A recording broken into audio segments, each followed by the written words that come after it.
အားလုံးမင်္ဂလာပါဟိုကျွန်တော်တို့ဒီနေ့ကကျွန်တော်တို့ထိုင်းနိုင်ငံထိုင်းဆိုရအနေနဲ့သတ်မှတ်ထားတဲ့ကျွန်တော်တို့ဒီကလေးများနေ့ပေါ့နော်ဒီကလေးများနေ့မှာကျွန်တော်တို့ကဒီလို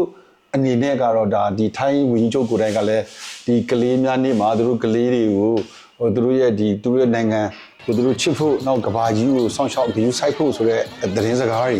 ဟိုကျွန်တော်တို့ပေးတာရှိတယ်ဆိုတော့ကျွန်တော်တို့အနေနဲ့ကလည်းဟိုကလေးလူငယ်တွေရဲ့ကျွန်တော်တို့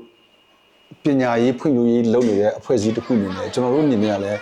ဒီကလေးများမျိုးကိုကျွန်တော်တို့အတက်နိုင်ဆုံးပေါ့နော်အချင်းချင်းကျွန်တော်တို့တတ်မှတ်တာရှိတယ်။ဒါကျွန်တော်တို့ကလေးတွေပေါ့နော်ကျွန်တော်တို့ရဲ့မြန်မာနိုင်ငံရှိတဲ့တိုင်းသားဘောင်းဆောင်ပေါ့ကလေးတွေမြန်မာနိုင်ငံသားကလေးတွေကကျွန်တော်ယနေ့အချိန်ထိကျွန်တော်တို့ဟိုစစ်ဘေးရှောင်နေရတယ်။ကျွန်တော်တို့ရဲ့စာတင်ကြောင်းတွေကလည်းယနေ့အချိန်ထိကျွန်တော်တို့ဟိုဘုံခွဲခံနေရတဲ့အခြေအနေတွေရှိတယ်။နောက်တစ်ချိန်တည်းမှာပဲကျွန်တော်တို့လူငယ်တွေကဟို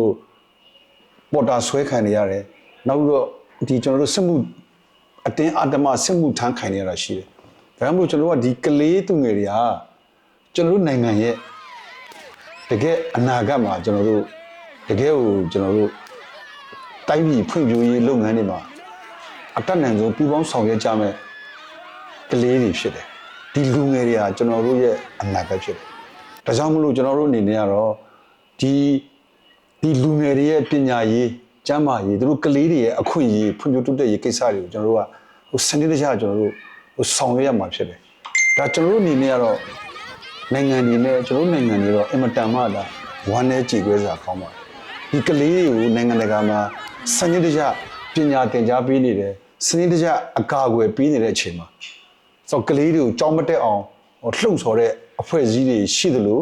အစိုးရအဆက်ဆက်ကလည်းဒီကလေးတွေနဲ့ပတ်သက်တဲ့ပညာရေးဖွံ့ဖြိုးရေးစိတ်ပိုင်းဆိုင်ရာကျွန်တော်တို့ဟိုအားပေးကူညီရေးဆိုတဲ့ကိစ္စတွေမှာအစအများကြီးကျွန်တော်တို့ဒီဟိုဘယ်လိုပြောမလဲဟိုရော့နေခဲ့တာရှိတယ်လက်လူရှုခဲ့တာရှိတယ်ဒါကြောင့်မလို့ကျွန်တော်တို့နိုင်ငံလူမျိုးမြန်မာနိုင်ငံရဲ့အနာဂတ်အတွက်ဒီကလေးသူငယ်တွေကိုစနစ်တကျကျွန်တော်တို့ပြုစုပြောထောင်ပေးရမယ်စနစ်တကျအကာအကွယ်ပေးရမယ်ဟိုစနစ်တကျသူတို့ရဲ့ဖွံ့ဖြိုးရေးလုပ်ငန်းတွေကိုနီလန်းစုံနဲ့ဆောင်ရွက်တင်တယ်လို့ကျွန်တော်အနေနဲ့ပြောချင်ပါတယ်